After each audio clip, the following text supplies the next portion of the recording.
to episode 248 of the All the Books Show, the official podcast of the David A. Howe Public Library. I'm Eric Mickles. I'm Nick Gunning. And we talk book news, author news, and literary news. Yep. All of those things. In quarantine. It's even more fun because now, no office and I'm just at my house all the time. So Yeah. That's better. Yeah. How you doing, man? What's up?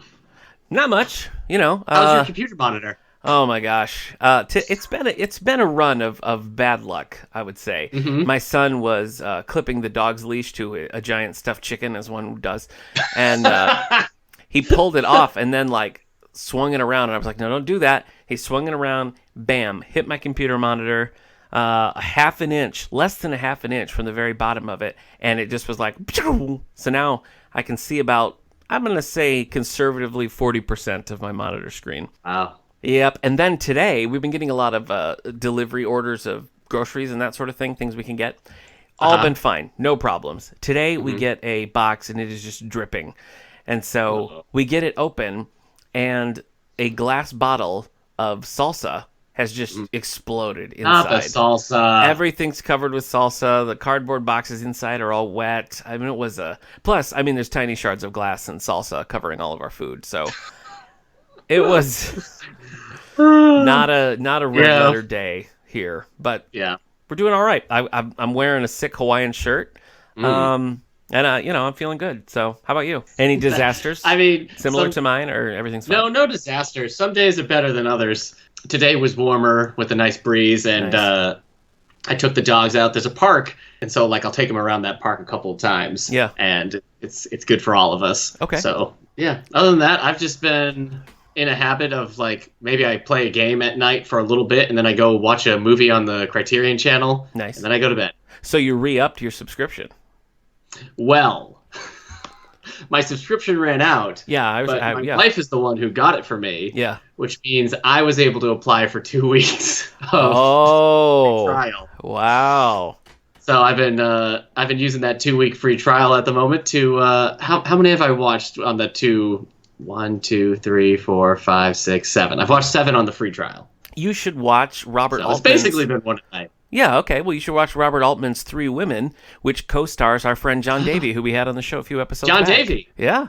Yeah. Yeah, so check that out. And, while we're talking about movies, that's a perfect segue into our topic today. This is part 2 of our at-home recommendations. Last week we talked books. Today we're going to be talking movies to watch while locked away in your house. So I'm looking forward to that. Locked away. Yeah. Let me ask you this. Did you follow a similar pattern that you did last week and not really have any criteria or any rubric to choosing these movies? Because once again, I just sort of went with what I felt like would be fun to watch. I don't know. You'll have to tell me. I feel like they do kind of actually fit a theme. Oh, okay. But maybe I'm wrong. Okay. This time. All right, well. So we'll see. I'm excited to see. Let's open up the old bookmarks. Yeah, let's do it. Bookmark.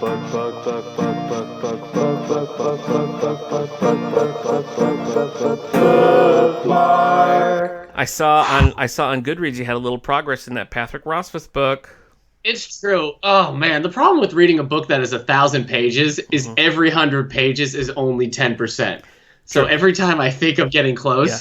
It's just you've read 600 pages. I've read 60%. Yep. Anyway, I'm now 70% done with this book. I've got 300 pages to go. I'm in the home stretch. That's nice. Speaking of 1,000-page books, my Goodreads, my Facebook memories for today reminded me of our Battlefield Earth episode in which I read all 1,000 pages of Battlefield Earth. That's right. That was another 1,000-page monster.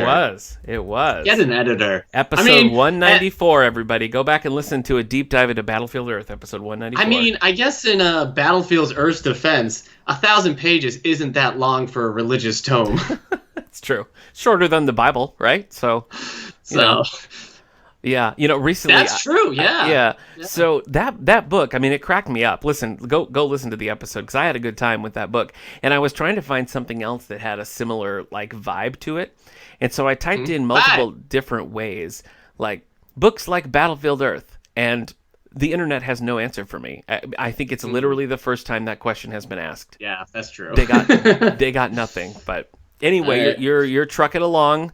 10% at a time. I'm trucking along on Wise Man's Fear by Patrick Rothfuss, the second book. I tell you what, The first book, I still have very warm memories of it, but I wonder if I wouldn't like it now. I think I still would, because the second one is so self-indulgent in his writing style, and just like, I'm gonna spend 200 pages with our main hero in a love grotto with this elf woman, and it's like, cool. I'm glad that's what you wanted to write about. It's one of these things, like he said it in it. I remember on his page on the first book, and this was before the second one had come out. He's like, the second book's taking a lot of time, and he's like, plus my book is different. And I'm like, after I read that, I was like, shut up. Yeah, you hate that. Reading the second book with the knowledge of that and how long it's taken for him to not finish the third book, it's hard to not read this as slightly pretentious. But when the book is happening, when things are happening in the book, I'm in it. It's just, if it's taken me 5 years to read, how in it am I really? Yeah. Not at all. Anyway, I would argue not at all. Yeah, although I'm going to finish it. It's 300 pages. I'm going to be done. I mean, that was my situation with Blonde, too. I read like 600 pages of it, and then years later went back and finished this. And I was very invested in that book. It just, that happens, too. Yeah. That is not happening with this book. Okay. But I'm going to finish it. I just finished The World Without Us by Alan Wiseman. Oh, yeah. The book is not interesting. The book is boring. What those shows do and that miniseries does is it just focuses on the what happens when people are gone. Right. Like, what happens to the Hoover Dam, what happens to dogs, and all this stuff.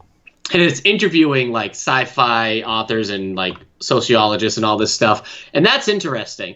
The book spends so much time just explaining, like, if you want a book that's explaining how crappy we've treated the planet, then this book is fine. It does that, but that's like, I know that, and that's not why I picked up this book. I wanted to read about like how much better the world is without people, and it's like every 5 paragraphs will then lead into one paragraph of when we're gone. Oh, okay. And so it's just not interesting. When it's doing what you want, it's like, okay, do more of this, but it's mostly like, this is how much of this and this, and it's like, ugh. I finished X-Force Volume 2, The Counterfeit King. This is setting up the new status quo for Kid Cable. Kid Cable? Kid Cable. Like is it like a Tiny Toon Adventures pup named Scooby-Doo situation?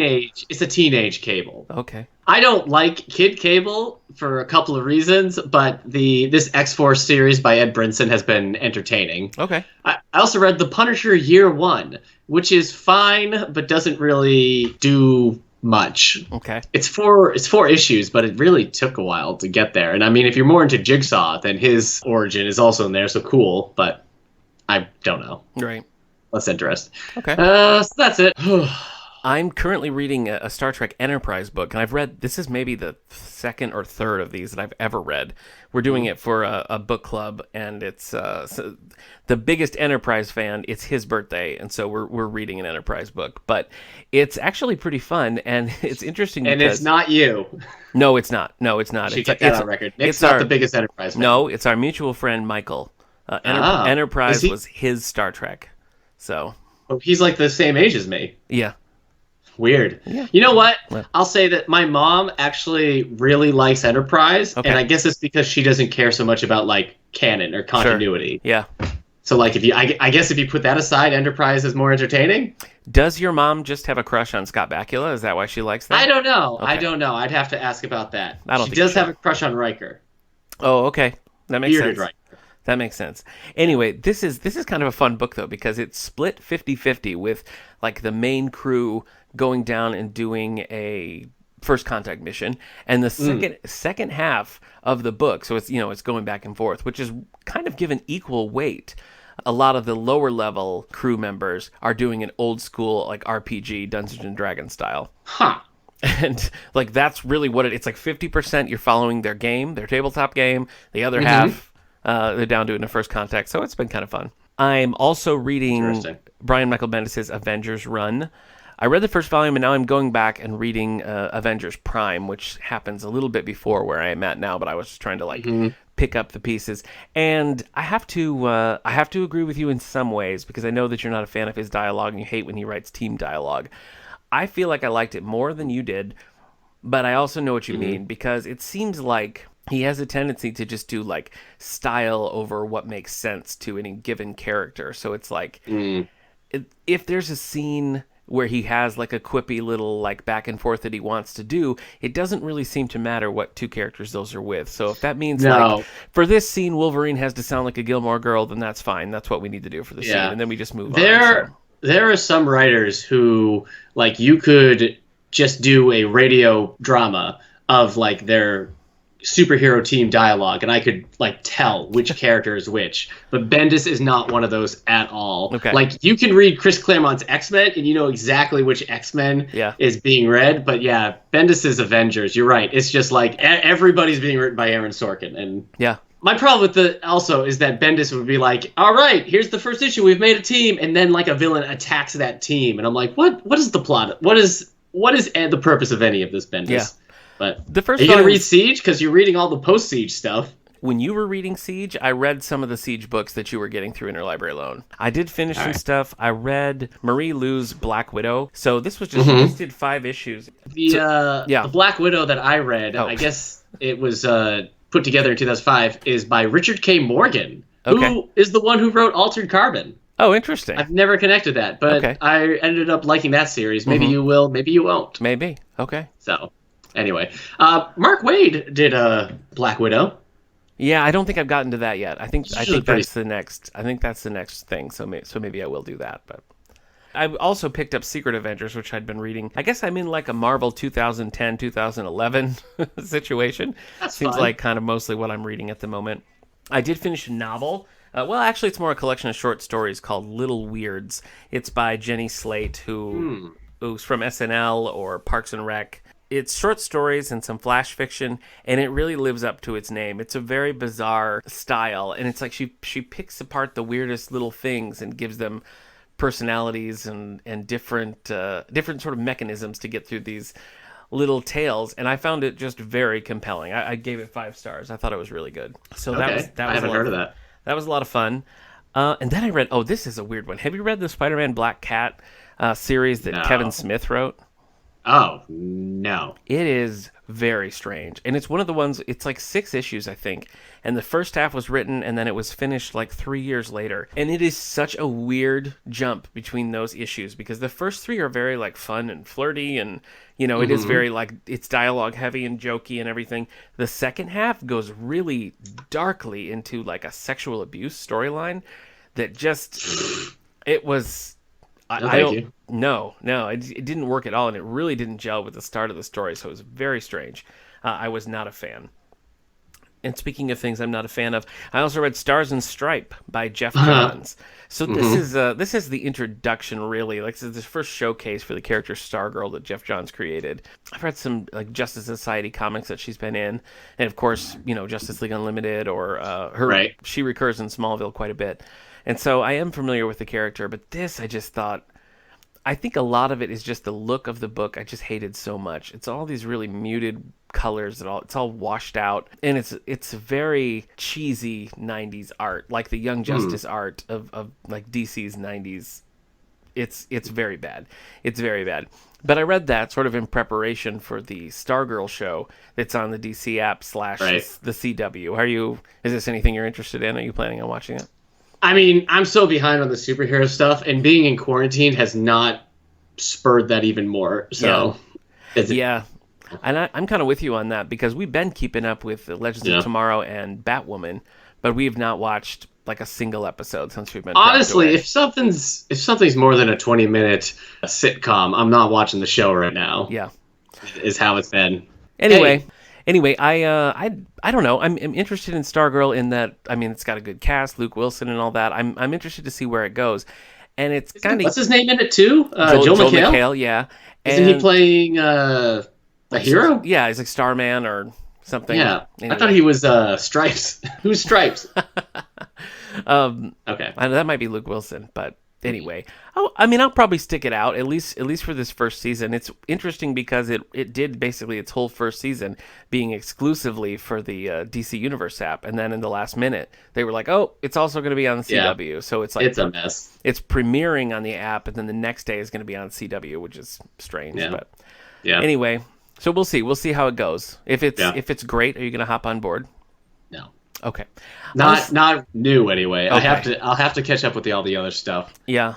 So I really think I'd be a lot more interested in it if it was just a one and done. If they just made like a 12 episode like mini-series sort of thing. Why doesn't DC do that? Because then they don't have all the bad press when they cancel shows before they even air it. Yeah, I don't know. Stop announcing like ongoing series. Be like, we'll do a first season and it will be closed, and if we do a second one, it will be like a sequel series. Exactly. I think Doom Patrol would have been stronger for that too. Really, if it was a tighter thing. Yeah. But who knows? You want to get into some book news? Yeah. All right. That's What's the on New York Times bestsellers list. Yeah, let's see what it is. All right, on the New York Times bestsellers list for print and ebook fiction combined. They still don't separate ebook. That's interesting. Yeah. But anyway, number 10 is Normal People by Sally Rooney. Isn't this a show on Netflix right now? Oh, I think it is. Yeah. A connection between a high school star athlete and a loner ebbs and flows when they go to Trinity College in Dublin. It might actually be on Hulu. The point is, Normal People is a thing out there right now. It is on Hulu, by the way. Nice. 9. All Adults Here by Emma Straub. A repressed memory triggers Astrid Strick to weigh the outcomes of her parenting of her now grown children. Astrid Strick. That sounds like, that's like Nurse Ratched. Yeah, it does. Number 8, Walk the Wire by David Baldacci, the 6th book in the Memory Man series. Decker and Jameson investigate a murder in North Dakota town. Fracking boom. Number 7, Big Summer by Jennifer Weiner. I'd take one of those. A Big Summer? Yeah. Big Summer with the hot dog, I guess? I don't know. All right, so Big Summer. Daphne Berg's former best friend asks her to be the maid of honor at her wedding in Cape Cod. Speaking of Daphne, are you going to watch Scoob now that it's coming straight to TV? I guess so. You know what I never watched was that live-action Velma and Daphne movie. Do you remember when that came out? Yeah. Okay. Yeah. I don't think it was very popular at the library. I think people like, I don't know. Okay. But that weird like Scoob Beginnings one was. Yeah. With Robbie Amell. Scoob, the movie, I'll be interested in your son watching it cold, because in the preview, Scoob is just talking. Like Scooby-Doo is just having like straight up conversations. It's weird. He's just like, I don't think that's what we're really supposed to be doing here, Shaggy. That was a solid Scooby-Doo that you just Thank did. you. But watching it, I'm just like, no. Yeah. Anyway, it'd be interesting to see if like your son, who's watched a fair amount of Scooby-Doo in his life, be like, that's not what Scooby-Doo does, or if he just accepts it. Yeah. I think he'll roll with it, honestly. You think so? I think so. Okay. Because I've watched stuff with him, and he can be very argumentative at the TV. Yeah, that's true. He can. I watched the Pokemon series with him once, and you guys were way ahead. And so, like, when Team Rocket and Meowth were there and causing problems for Ash and his Pokemon, he was yelling at the TV like, hello, your friends. I'm like, I don't know how to tell him that we're behind. Yep, that sounds right. We'll see if he's just like, Scooby, you can't talk like that. Yeah, he might be. Anyway, number 6, Shadow Fight by Christine Feehan. The 5th book in the Shadow Riders series. Tavino Ferrero steps outside his crime family's rules to keep Nicolto Gomez safe. But which one's a werewolf? I was just going to say, somebody has to be some sort of supernatural hybrid. Yeah. Who's also Trey sexy. Yeah, super sexy, but also undead. Yeah. So, number 5, If It Bleeds by Stephen King, 4 novellas.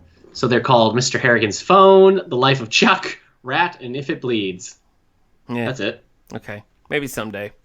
Number 4, Where the Crawdads Sing by Delia Owens. In a quiet town on the North Carolina coast in 1969, a one woman who survived in the marsh becomes a murder suspect. 87 weeks on the list. This list or all list? Yeah, seriously. Little Fires Everywhere. Celeste Ng is at number 3. An Artist Upends a Quiet Town. All right, number 2, Camino Wins by John Grisham. The line between fact and fiction becomes blurred when an author of thrillers is found dead after the hurricane hits Camino Island. Are you going to read Camino Wins? Yeah, definitely. Yeah, I have a hold on it. Do you? On Libby. Yeah, it hasn't come in yet, but yep. Number 1, The 20th Victim, new this week by James Patterson and Maxine Pietro. Mm-hmm. You don't like Maxine Pietro? I don't. No, I don't. This is the Women's Murder Club. Yep. Lindsay So popular. Boxer looks So into the popular, murders though. of the disreputable persons in 3 separate cities. Yeah, it's too bad the libraries are closed right now. Yeah. Because this is bread and butter, honey. It is. That and a Baldacci, man. Those two together, forget about it. We'll never see those books. John Grisham, Baldacci, and James Patterson. What are you guys doing? I know. Anyways, that was number 1, James Patterson. Okay. Women's Murder Club. I don't have high hopes for this, but I am excited about the Hunger Games prequel that's just come out. Yeah, I don't have high hopes for that. I loved the Hunger Games series. Like I prefer the books to the movies, and I am interested to see. But I think I would have preferred just a side story set after the novels. It doesn't have to be like a sequel or a continuation. Just something else going on in that world. I don't really need to see a village origin story. It just seems like if you're just doing more Hunger Games, then you're missing the point of your own series.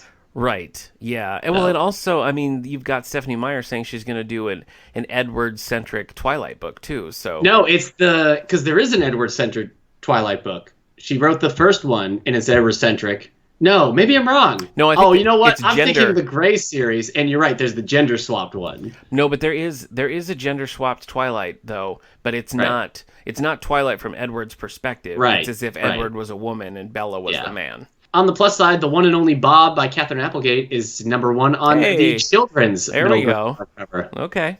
So I was trying to see if we could find out, like, oh, look at this. Number 4 is the complete baking book for young chefs. That makes sense. Yeah. Like, what if we just bake? Yeah. Will you stop screaming if we bake? Yep. Okay. Well, are you ready for part 2 of our lockdown recommendations? Part 2, Electric Boogaloo.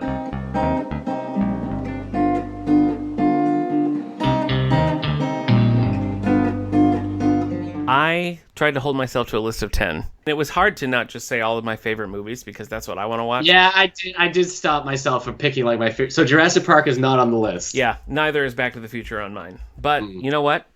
Couldn't hurt to watch Back to the Future. Or Jurassic Park. So, all right. Well, you want to give me your first one? My first one is the Lord of the Rings series. Okay. Which also will include the Hobbit series. Okay. So all 6 movies, or just 3. If you have to only pick 3, if you can't do 2 trilogies at once, or what do you call it, a 6-film thing? Sectilogy? Something like that. If you can't do that, then it's obviously just the Lord of the Rings films. When we moved house, we didn't have cable. We didn't have internet. Okay. But we did have our Lord of the Rings things. And I tell you what, watching one of those a night for like a week really just like put things in a nice place for us during this quarantine. They're big, they're adventures, the characters are likable. Obviously, I'm singing the praises of the Lord of the Rings, but the Hobbit series, I think I said this when I was watching them. Those 3 movies are better than I remember them, and especially the last one. I was surprised by Battle of the Five Armies. And they really do, like, watching all 6 in a row is just like a nice Middle-earth tour and experience, because The Hobbit goes places and locations. Like, Lake Town is so different than what other places you see and whatnot. I don't know. If I had to pick, like, one series that you're going to watch, it's going to be those movies during this time. Okay. Because, I mean, it's just nice to hear, like, what are we fighting for, Sam? That there's some good in this world and it's worth fighting for. And it's just like, oh, that's nice. That's a nice thing to hold true to during all of this. Yeah. Anyway, I mean, that's not a super adventurous pick on my end, but it was definitely the one I had to pick first. For my experience with those movies, and like, don't at me because I don't want to argue about the Lord of the Rings out there. Geez. Hold on. Let me No. No, listen, I was just going to say about the 2 trilogies. I feel like The Hobbit goes down a little bit more smoothly if you're not already like a fan of this stuff because of the characters involved and the way that those movies are made. I think that if you've been like afraid to watch these movies or like I don't want to watch that, I think The Hobbit is decent in that regard. Do you think that's true? Yeah, they are good. They are. Watching it this time, I thought I would have more problems. Yeah. But I find it pretty enjoyable. And then it just leads into Lord of the Rings. So you just go from strength to strength with that one. Yeah. All right, well, I'm gonna stick with genre then for a minute. And for my first, I'm going to say the Star Trek motion picture trilogy. So I'm not talking about Go on. Yeah, no, that's... Oh, wait, the new one.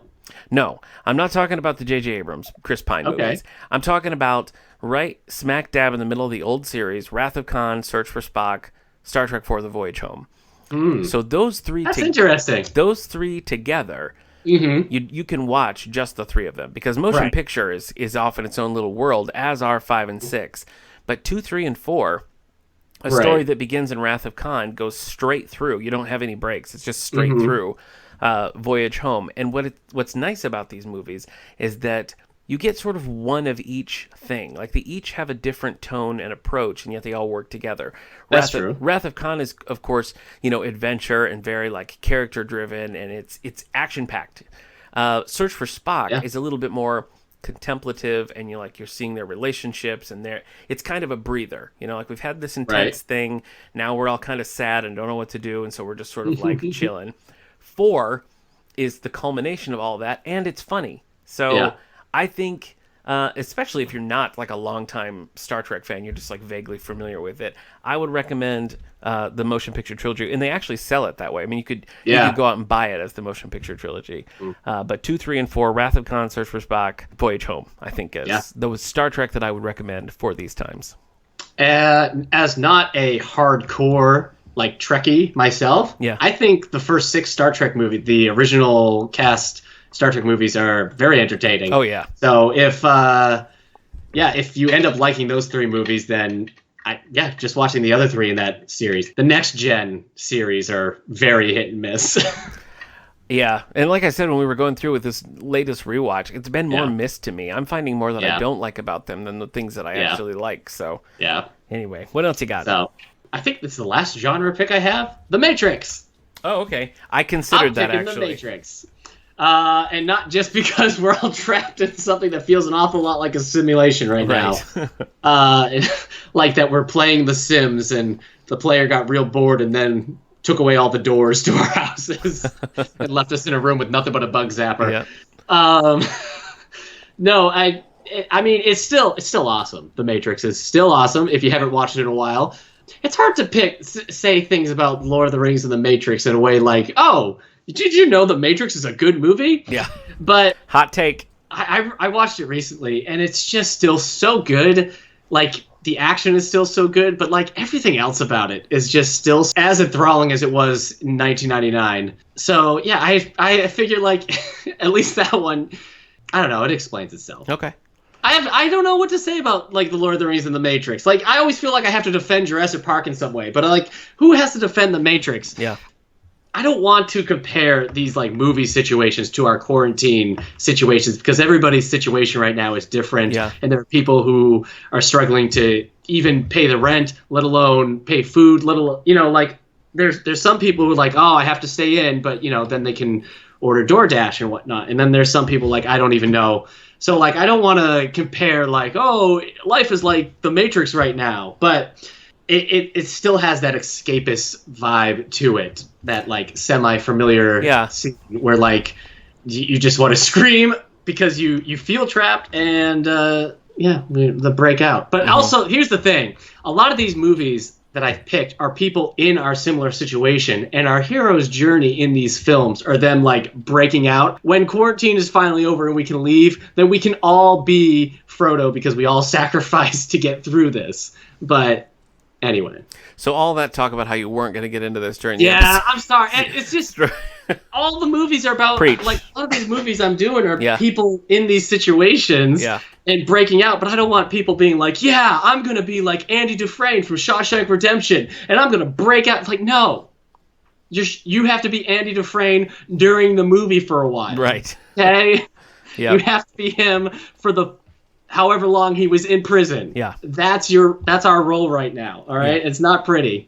Anyway, don't at me. Looking over my list, I feel like I picked a lot that have a very narrow scope or are really self-contained kind of stories. So some of them do, I think, apply to our situation, but a lot of them don't. And it's just more a sense of like, just follow this little path for a while and see where it goes. So the first in that regard is the film Patterson starring Adam Driver. Have you seen this? No. It's a very simple movie. He's depressing? No, it's not depressing. He has sort of a low-level job, and his wife is a baker, and they're just kind of like living their life, and he's writing poetry and meeting people, and it's hard to explain because there's not really like a big, this is the story that happens. It's more just slice of life. You're experiencing like this sort of slow and steady life with these people and seeing the things that they find joy in and the way they interact with each other. It's just one of the most pleasant movies that I think I've watched in maybe ever. So I think for this time, it's nice. It's sort of a calming reset kind of movie. So Patterson is the name. Patterson. All right, and that's about the bear who like is left with a note at the train station and likes marmalade. Yeah. Yep. You got it. Yeah. Where's a little? Oh wait, that might be Paddington? Are you thinking of Paddington? Paddington's the Adam Driver film? One or the other. I don't know. I'm not sure. All right. What's next for you? Shawshank Redemption. Oh, hey. A film that I have watched in lockdown. Oh, okay. I was feeling it, and you know what? It's one of those movies that's very much like there is an overarching plot, but it takes time by just showing like little scenes so you can see like the day in life of these characters. And it's a sad movie a lot of times, but it's also just like one of those like great inspirational, has his heart on its sleeve kind of films. It's just so good. It has a timeless quality to it. Yeah, I mean, if a lot of us aren't feeling like Andy Dufresne right now, I don't know. Just the idea that, you're locked up right at this moment. So, but it's great. It's inspirational. I mean, if you haven't seen Shawshank, I saw it kind of late in life, so I had only known about its reputation. All these movies, if you haven't seen by now, you should see them. So it's considered, one of the greatest movies ever. The 90s are like ridiculous when you start going over like the greatest movies of the 90s and like what was going on. Yeah. So especially, I was just looking up like 1999 in film. It's insane. So I've never seen Shawshank Redemption. And it's a Stephen King short story. Sorry. So apparently, Stephen King didn't understand how it could be made to a movie, but the director's like, it seems pretty obvious to me. You need to watch Shawshank Redemption. Okay, maybe it's I great. will. I'm not a huge, whatever his name is, Tim Robbins. I'm not a huge like Tim Robbins fan, but no one is. I mean, he's great in it, and it's got all these little things. What's his name? Lex Luthor. Cujo. Oh no. No, Cujo's not in it. He's not. Lex Luthor. Clancy Brown's in it. Oh. Nick, you need to watch The Matrix for the first time. I've seen The Matrix. Watch Shawshank Redemption for the first time. I haven't seen Shawshank, but I've seen The Matrix. Yeah, it was on Netflix, so I was like, you know what, I've seen this, but I'm not like a huge rewatcher of movies when it's just by myself. But I did it with Shawshank. Okay. So I opted for a different Keanu movie on my list here. Not The Matrix. Oh, okay.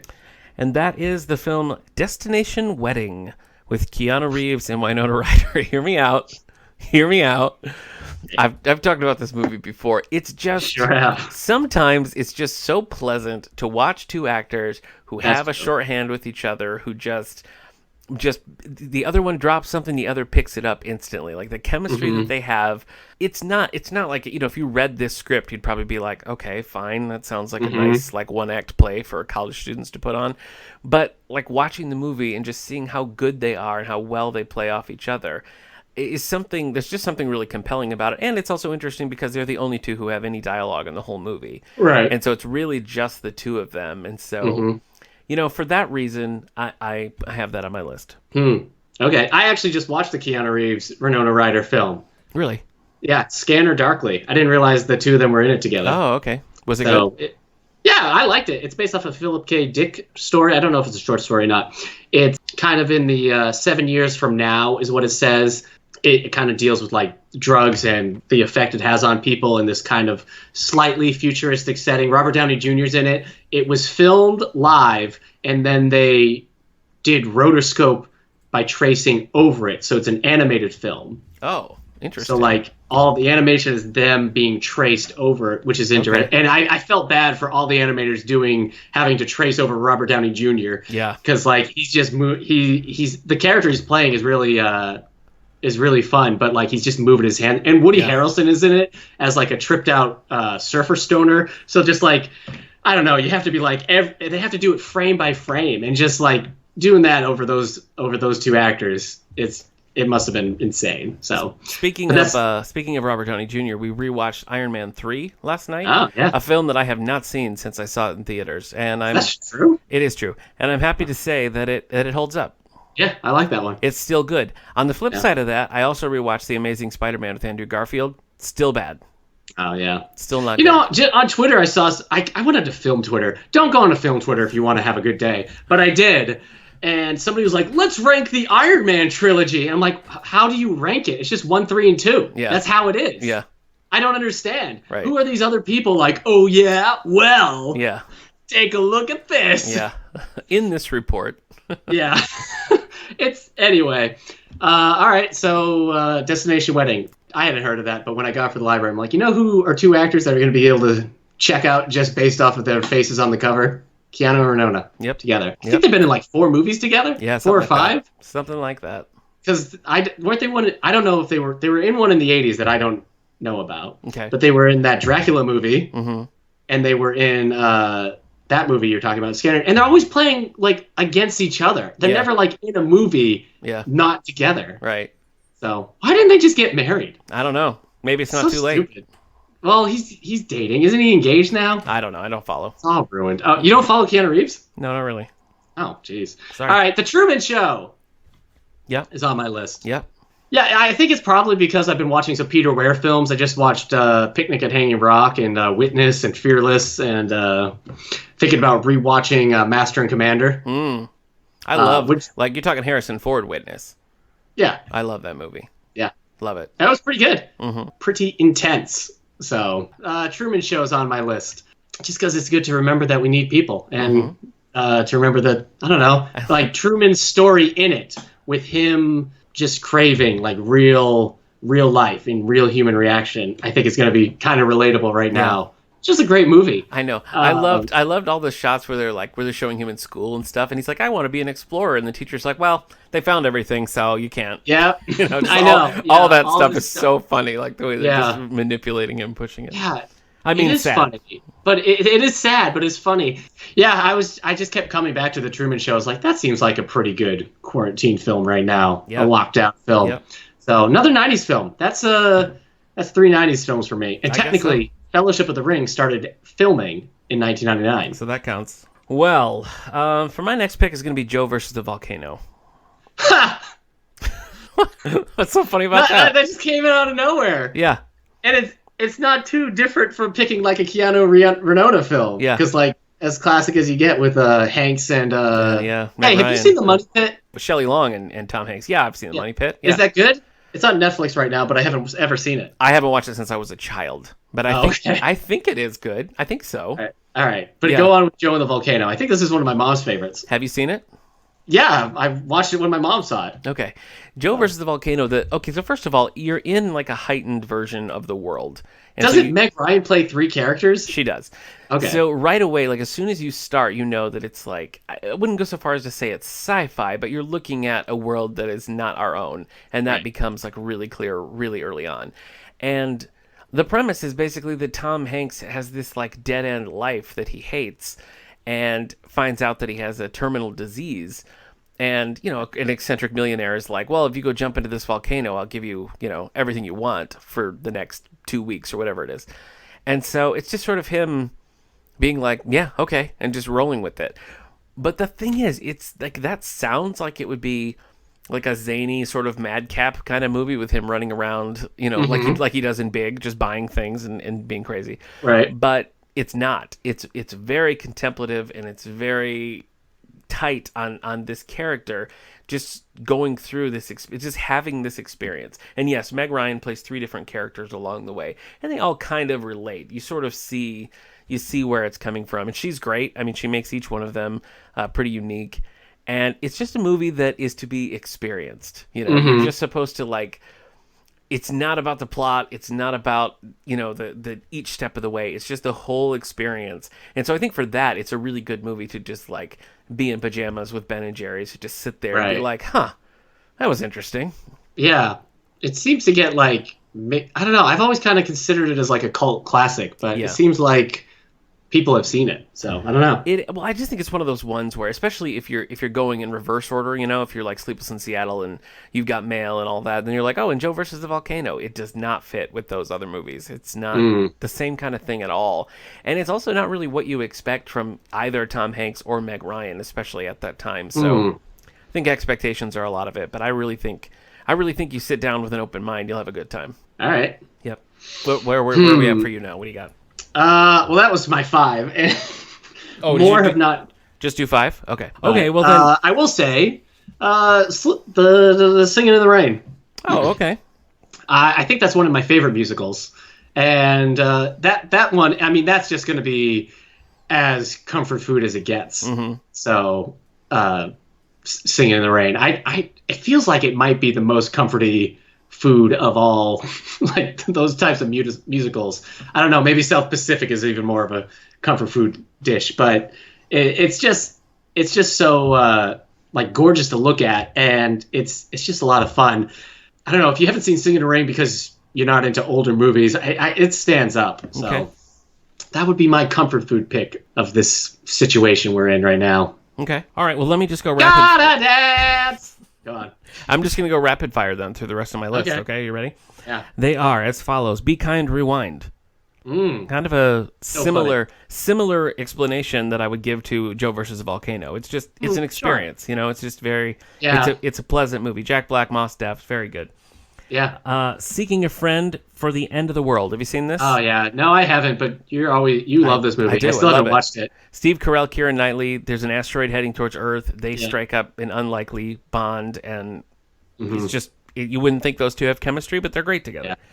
Yeah. Silver Linings Playbook. Yeah. I should have thrown that in my books. Oh yeah. My quarantine, because that book is great. Yeah. And that's definitely one of those like. I don't know. There's just so much to it. And it will make you want to read after it too. Yeah. So, well, just like with some of the others I mentioned, I mean, that one is so much about the chemistry and the camaraderie with the actors in that movie. I mean, everybody's just hitting their marks perfectly and supporting each other and just making a really excellent movie. 21 Bridges with Chadwick Boseman. This is where a murder happens and they close off Manhattan, they close all the bridges, and he's got a matter of hours to solve the mystery. It's very contained. You're following, a minimal amount of characters, and it's just high action. Not even action. It's just very intense. It's very intense. So I think that's a lot of fun. Same with The Fugitive. Always good to watch The Fugitive. The Harrison Ford. Yep. Sure, yeah. Yeah, me and my wife were debating Witness or Fugitive, and I think you still have to give it up to Fugitive. Yeah, you probably do. I mean, probably just because of the Tommy Lee Jones difference in that movie. Yeah, you know what? I like U.S. Marshals too. So. Oh, I haven't seen that one. It's pretty good. Yeah. Sci-fi movie called 400 Days with Brandon Routh. It's about this group of astronauts who are doing like a psychological test to see how people react to being like in a space station for 400 days. Right. And as it goes on, you just stop being able to tell what's real and what's not. And there's just something about it that I find very engrossing and incredibly watchable. Right. Finally, Eat My Dust. It's a Ron Howard movie that basically is just about him and a girl stealing a car and just like joyriding around and having a good time. I love it. Right.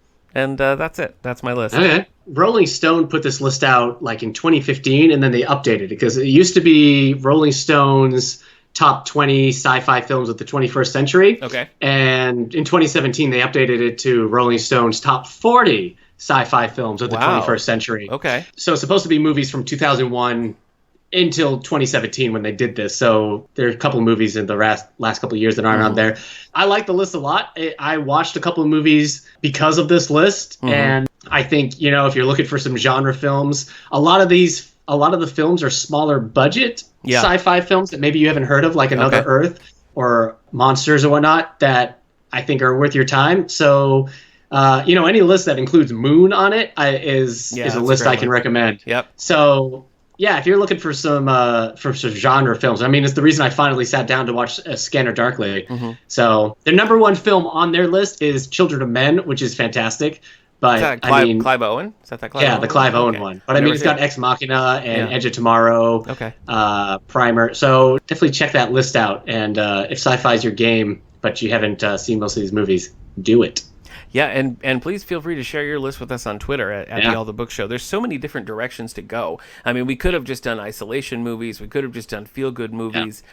When I was making this list, my wife was like, oh, Lady Bird. You got to put Lady Bird on there because she just loved that movie, and it was just one of those ones that just made her happy and made her feel good. And I feel like that's what you're going for, I think, when you're looking for something in this moment, which totally explains my reading for the last 60 days has all been that kind of stuff, I've definitely been looking for absorbing films. Yeah.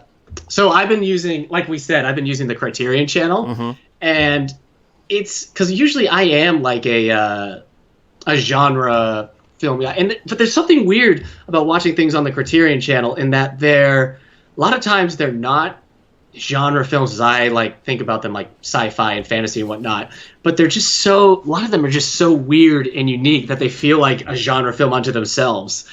I don't know. I just watched The Limey with Terrence Stamp, and I loved it. I want another film just like it. I just watched Elektra with Terrence Stamp. Okay, different thing. Okay, sorry. If you're a Terrence Stamper, then you should probably watch The Limey. Very good. Steven Soderbergh from 1999. It's just so good. It's got, what's his name, Peter Fonda in it. Did you ever watch, and I'm just thinking of Terrence Stamp movies I've seen recently, but did you ever watch Murder Mystery with Jennifer Aniston and Adam Sandler on Netflix? No. That was pretty fun. That was a good time. I think, was going back and forth whether or not she wanted to do that. It's fun because it's just it's not so much a comedy, like it's funny because they're pleasant to watch, but it is a very straightforward, like old school murder mystery, and we had a really good time with it. Okay. And Terrence Stamp is in it. All right. I just watched Mikey and Nicky with your guy, Columbo. Peter Falk. Yeah. And John Cassavetes. Oh, okay. So anyway, that was interesting. I watched Persona, The Fireman's Ball, Vampire, but I also watched The Vanishing, which is this based off of Bill Hader's recommendation on the Criterion Channel. Oh. And it's a pretty dark movie. But if anybody has any movie they like that is like The Limey or Mulholland Drive before it gets weird, let me know. So. All right. Anyway. All right. Well, next week we're going to be talking TV to binge. And Eric, you've already said this is a harder one for you, right? Yeah, I don't know. I don't know if I'm going to be able to, how many I'm going to be able to pick out of here. You can do it. So, I believe in you. These days, I don't binge TV as much as I used to. Yeah. So when I was a teenager, it's like all I did. Mm-hmm. So, and that was before the binge age. Yep. So, yeah. All right. Well, I hope you come back and join us for that one. You can go back and revisit our books to read during this time, revisit some of our interviews that we've done over the last couple of months, Justina Ireland, John Davey, Susan Wiggs. You can go back and check those out. Anything else, Eric, before we wrap up here today? No, I guess not. Okay. All right. Well, then that's going to do it for this episode of the All the Books Show. We'll see you next time.